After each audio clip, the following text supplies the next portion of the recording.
John chapter 10. New Living Translation.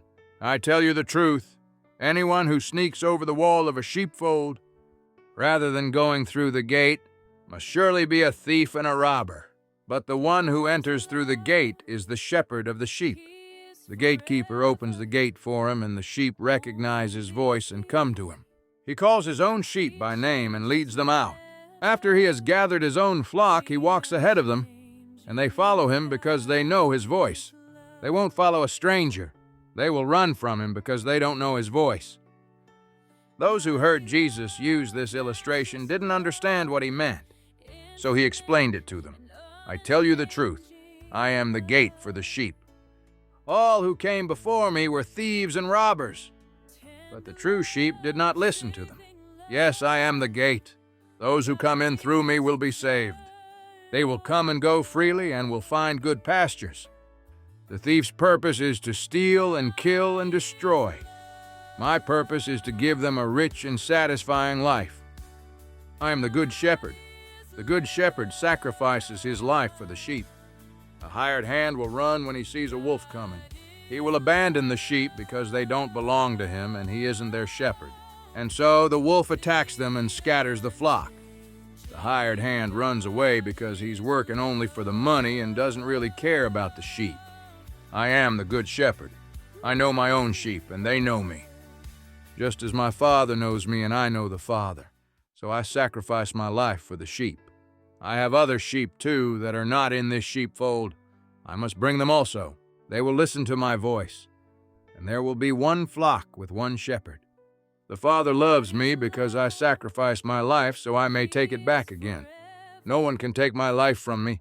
I sacrifice it voluntarily. For I have the authority to lay it down when I want to and also to take it up again. For this is what my Father has commanded. When he said these things, the people were again divided in their opinions about him.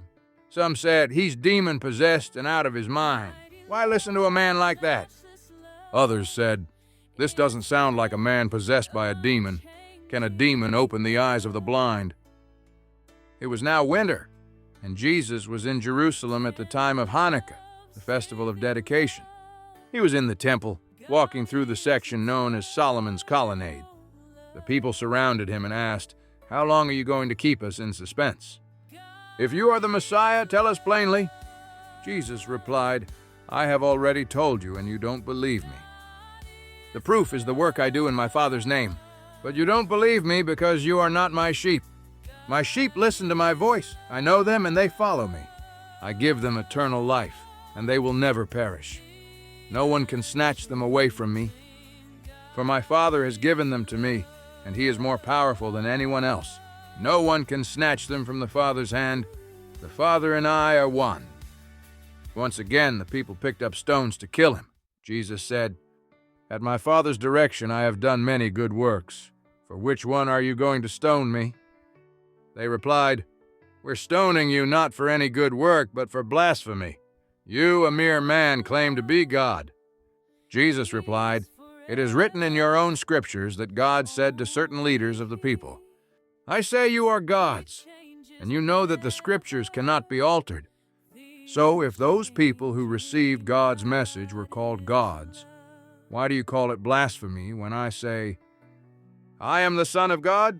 After all, the Father set me apart and sent me into the world. Don't believe me unless I carry out my Father's work. But if I do his work, believe in the evidence of the miraculous works I have done. Even if you don't believe me, then you will know and understand that the Father is in me and I'm in the Father. Once again they tried to arrest him, but he got away and left them. He went beyond the Jordan River near the place where John was first baptizing and stayed there a while, and many followed him. John didn't perform miraculous signs, they remarked to one another. But everything he said about this man has come true. And many who were there believed in Jesus.